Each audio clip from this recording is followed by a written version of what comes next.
What's going on everybody, welcome back to my YouTube channel. It's me, Steven KW teman-teman. Ya kan, balik lagi di channelnya tempat para pendukung Liverpool berkumpul. Ya kan, kita ngomongin tentang Liverpool, gimana kedepannya tim yang kita sayangi bersama ini gitu teman-teman. Anyway, thank you buat teman-teman yang sudah support banget di video terakhir. Mulai semakin terasa support dari teman-teman, and I'm very grateful for that gitu ya. Jangan lupa teman-teman yang belum subscribe, kalian boleh subscribe gitu ya, karena kita bakal ngomongin Liverpool lebih banyak lagi gitu. Anyway, kita bakal membahas hari ini tentang preview Champions League, ya kan? Another European night, Liverpool versus Atalanta di Anfield, ya kan? European night at Anfield selalu memberikan warna yang berbeda dari Anfield gitu, keseruan yang berbeda teman-teman ya. Dan semuanya itu akan kita bahas selengkapnya hari ini hanya di The Halftime Talk. Let's go.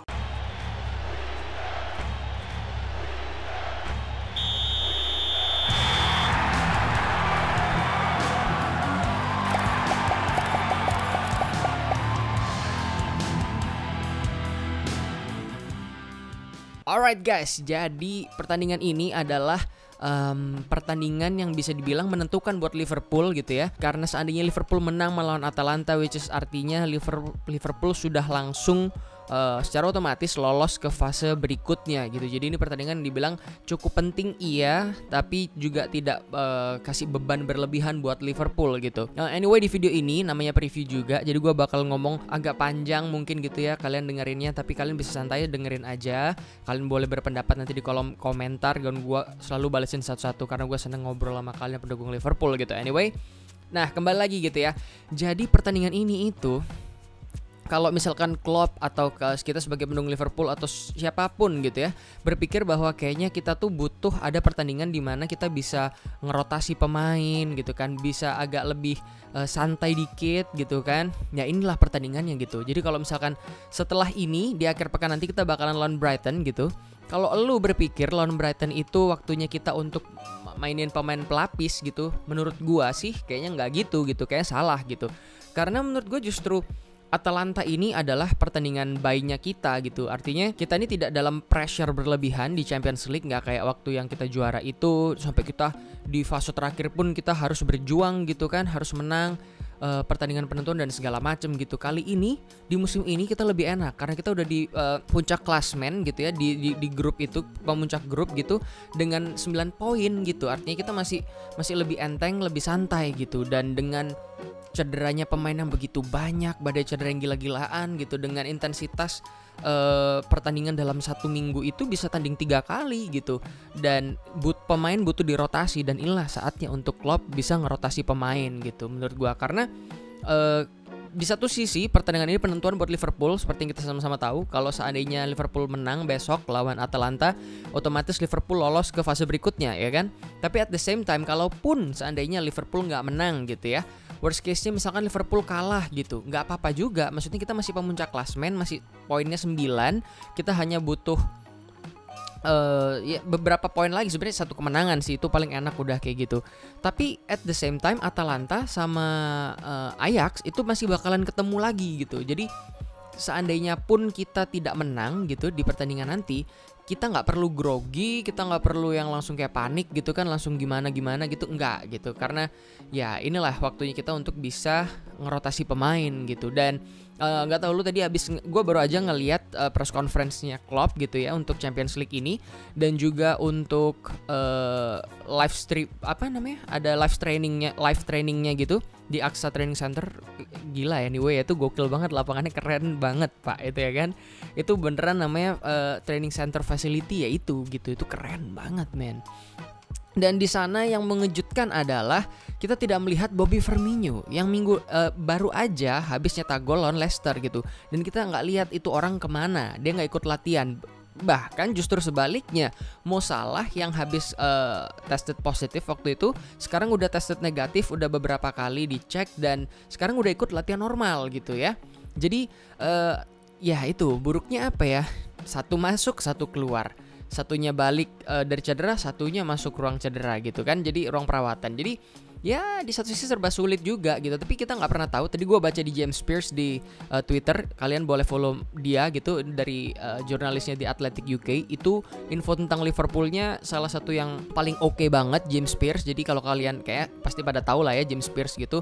Di Twitter dia juga bilang kalau Firmino sebenarnya nggak kenapa-kenapa, nggak ada omongan tentang Firmino kenapa-kenapa. Cuman yang jelas dia tuh absen dari latihan gitu, yang itu tanda tanya gitu. Berkaca dari pertandingan Leicester kemarin, dia tuh sempet yang di tackle itu Firmino atau Wijnaldum ya yang di tackle sampai ankle-nya kena itu ya. Wijnaldum sih kayaknya. Tapi anyway, pokoknya kalau seandainya pun gitu ya Firmino nggak main gitu, katakan gitu, gue sih nggak yang terlalu sampai gimana gitu, karena sebenarnya kalau mau dibilang stok lini depannya Liverpool itu nggak terlalu buruk gitu. Maksudnya dalam artian kita punya beberapa pelapis di lini depan, walaupun secara kualitas mungkin masih ya bisa debatable lah ya. Maksudnya apakah Divock Origi itu bagus, layak, Minamino itu bisa menggantikan posisinya Firmino, karena beberapa kali udah dicoba dan ternyata it didn't work gitu kan. Jadi ya kita perlu lihat gitu. Tapi gue sih tidak terlalu khawatir dengan lini depan gitu. Justru gue khawatirnya sama lini tengah sebenarnya, tengah dan belakang, karena itu yang bener-bener kita sebagai pendukung Liverpool gitu, di setiap pertandingan saat ini kita harus bener-bener kayak ngelihat dalam artian kira-kira mau bikin apa lagi nih, siapa gitu. Karena nggak tahu lu ngerasa nggak, kalau gue sih ngerasa ya setiap kali mau pertandingan gitu gue pasti langsung yang agak anjing, siapa lagi yang bakalan cedera hari ini, siapa lagi yang bakalan cedera. Dan setiap kali ada press conference kita langsung ngelihat lagi untuk cuman sekedar tahu injury update-nya, siapa yang udah balik, siapa yang belum gitu. Ngomong-ngomong tentang injury update gitu ya, untuk pertandingan besok yang sudah pasti, satu adalah Mo Salah udah balik gitu, available artinya ya, available. Kedua, Firmino itu masih kita nggak tahu gitu gimana kabarnya. Untuk masalah si Trent Alexander-Arnold, Henderson, Shaqiri, terus siapa lagi ya, 3 itulah minimal, itu sudah pasti out kayaknya, sudah pasti out kurang lebih. Karena juga sebenarnya bukan pasti out sih, tapi nggak dikasih tahu juga sama Klopp. Tadi kalau lihat di press conference Klopp bilang kayak ditanya dia nggak mau ngasih tahu gitu, dia nggak mau bilang apa namanya siapa aja yang udah sembuh, siapa yang belum gitu. Tapi yang jelas dari 3 pemain itu belum ada tanda-tanda dia bakalan balik, termasuk Thiago juga itu masih belum teman-teman. Jadi ya kita harus berpikir lebih keras. At the same time yang masih di ruang perawatan tuh masih ada Oxlade-Chamberlain, Naby Keita kemarin baru masuk. Jadi kalau yang asalnya lini tengahnya Liverpool tuh melimpah, sekarang tuh mulai keropos pak, mulai tipis gitu. Tapi untungnya lini tengah kita tuh melimpah gitu. Dan kalau lu lihat tadi di live trainingnya gitu ya, itu aduh gimana ya, banyak pemain-pemain muda gitu kan, banyak pemain-pemain yang dari U23 yang dinaikin ke first team juga gitu. Jadi gue agak deg-degan juga gitu. Sekarang kita bahas misalkan dari belakang gitu. Alisson Becker udah aman sih, santai aja. Adrian sebagai pelapis juga aman gitu kan, walaupun permainan yang tidak aman. Dianya aman, permainannya tidak aman. Di back four juga Robertson tadi latihan, Trent sudah otomatis enggak, Milner latihan, Matip latihan, Reece Williams latihan, Nathaniel Phillips kalau nggak salah itu juga latihan. Terus ada Billy siapa itu namanya gue lupa, itu juga latihan. Terus habis itu di lini tengah itu Wijnaldum aman gitu ya, James Milner itu juga bisa dimainin di tengah. Terus habis itu gak terlalu banyak sih pilihan di tengah, ada Curtis Jones dia juga aman gitu. Terus habis itu di lini depan yaitu Salah, Divock Origi, Minamino, terus habis itu Jota, dia semua aman gitu ya. Jadi gimana sih, kayak dibilang tipis ya tipis, dibilang masih cukup mumpuni bisa juga gitu, bisa juga. Tapi memang yang lini tengah dan lini belakang itu harus benar-benar dikombinasiin sih. Dan menurut gua di pertandingan ini Klopp bakalan ngerotasi skuadnya gitu. Bakalan ngerotasi skuadnya bener-bener itu menurut gua. Di lini hampir di setiap lini kecuali kiper pasti ada pemain mudanya gitu, menurut pemain pelapisnya gitu, pasti di back itu ya. Anyway, Tsimikas Costa juga ada gitu. Menurut gua di belakang bakalan ada beberapa pergantian, mungkin Matip main, anyway Fabinho juga ada, sorry gua lupa sebutin. Ya, Tsimikas itu kayaknya bakalan main gitu ya, kayak ada chance dia untuk main karena dia nggak mau ngasih si Robertson terlalu gila-gilaan gitu, karena Robertson hampir nggak pernah absen sepanjang musim ini. Salah satu pemain paling penting, dan di Leicester kemarin dia main kerja keras banget, habis di Scotland juga mainnya kerja keras banget gitu ya untuk bikin lolos ke Euro gitu. Jadi gue bilang itu gila sih gitu ya. Di lini belakang menurut gue sih bakalan ada 2 pemain yang masuk yang dari squad yang kemarin di starting 11 lawan Leicester, yang bakalan masuk menggantikan 2 posisi itu gitu. Gua nggak tahu, mungkin Tsimikas bakalan main dan di tengahnya di center backnya itu yang nemenin Matip bakalan ganti gitu. Terus habis itu di tengahnya kata gua sih kayak Milner dan Fabinho bakal ditarik ke tengah. Gua nggak tahu, mungkin antara Milner tetap di sebelah kanan dan Nico Williams dikasih kesempatan main karena dia latihan juga. Habis itu, jadi di tengah tuh sebenarnya ada 4 sih opsinya. Ada James Milner, Fabinho, Wijnaldum, sama Curtis Jones. Itu menurut gua 4 yang ada di tengah yang potentially bakal dimainin. Atau kalau seandainya Liverpool mainin 2 DM dengan satu pemain nomor 10 gitu ya, misalkan. Nggak tahu nih yang jadi nomor 10 bakalannya siapa gitu. Kalau misalkan main dengan 2 DM mungkin kemungkinan besar gitu ya. Possibility paling besarnya adalah di belakang ada Fabinho dan juga Milner kayaknya. Fabinho dan juga Milner bakalan ditaruh di 2 DM dengan satu pemain nomor 10 nggak tahu siapa. Kalau misalkan Klopp mau gila, mungkin dia bakalan mainin 4-4-nya langsung gitu kan. Trio Firmansyah plus Jota, tapi gua nggak terlalu gue nggak terlalu lihat itu bakal terjadi gitu, karena klub juga bakalan hati-hati gitu. Jadi lini tengah nih yang menarik, lini tengah sangat menarik. Siapa kira-kira yang bakal dimainin dan dengan formasi seperti apa gitu? Bakalan 4-3-3 biasa atau pakai pemain nomor 10 gitu ya untuk jadi PM-nya gitu di tengah, di belakang striker gitu. Gue nggak tahu, kemungkinan juga di depan bisa jadi yang jelas sih Mane kan aman gitu. Mau Salah apakah kan langsung dikasih kesempatan? Dia bukan cedera yang kayak butuh pemulihan karena tuh muscle dan segala macam. No, he's just got COVID-19 yang itu juga tanpa gejala, OTG gitu bahasa Indonesianya. Jadi gue nggak tahu sih bakalan dimainin langsung apa enggak.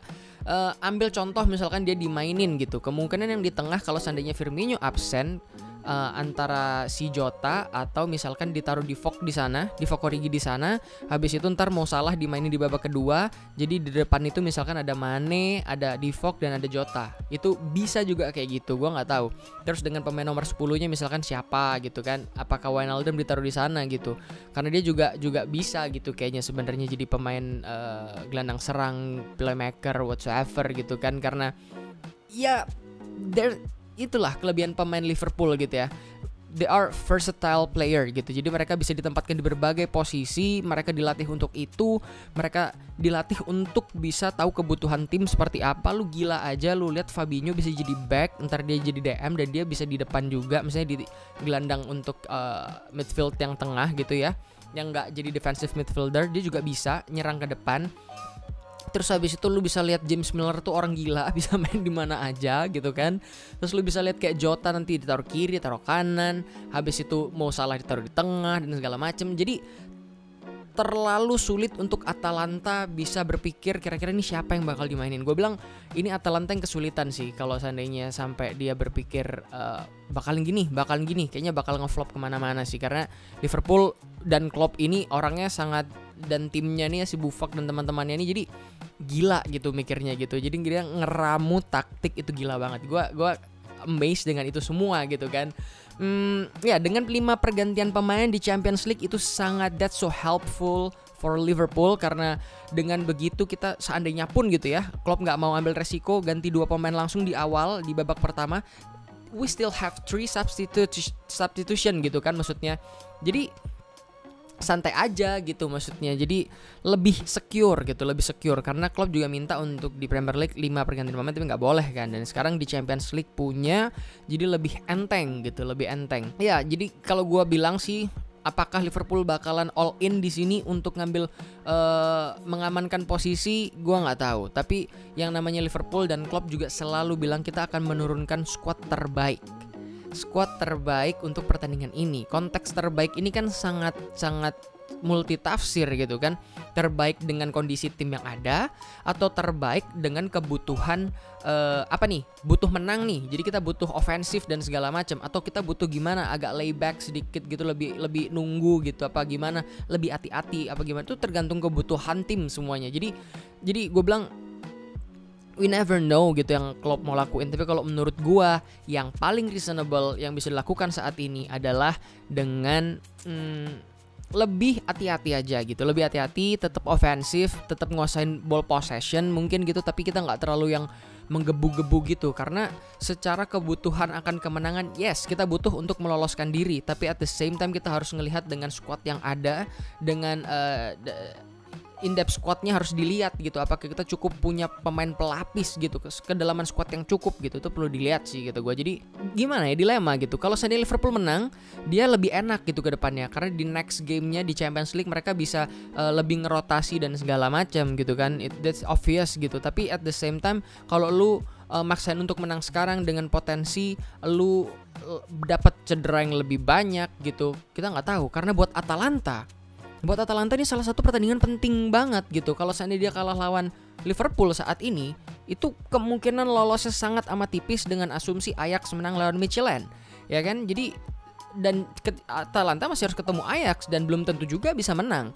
Jadi dia mau nggak mau ini salah satu partai hidup matinya Atalanta. Jadi dia bakalan all in gitu dengan tipikal pemainan Atalanta yang gue tahu memang dan kita sadar bersama dia nggak sebagus musim lalu gitu kan. Tapi ya mudah-mudahan juga kalaupun mereka mau effort yang luar biasa gitu, dia nggak sampai main kasar, cederain dan jadi tarkam gitu. Maksudnya lebih baik ya lu main gimana gitu kan, jaga amannya pemain lu juga gitu, karena musim di liga itu lebih panjang.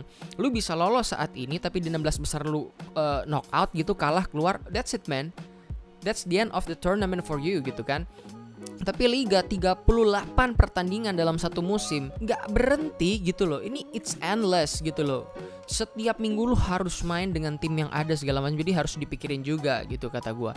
Jadi ya kesimpulan dari preview ini menurut gua, Liverpool lawan Atalanta ini adalah saat yang tepat untuk mereka merotasi pemain, dan kemungkinan besar Klopp bakal ngelakuin perombakan yang cukup besar dalam squad di pertandingan ini. Terus habis itu apakah akan lebih ofensif seperti biasanya, apakah akan lebih hati-hati? Menurut gue Klopp bakalan lebih sedikit hati-hati karena dengan squad yang diturunkan juga dan segala macam. Tapi apakah Liverpool akan menguasai ball possession? Obviously it's Anfield, kita selalu menguasai bola gitu kan.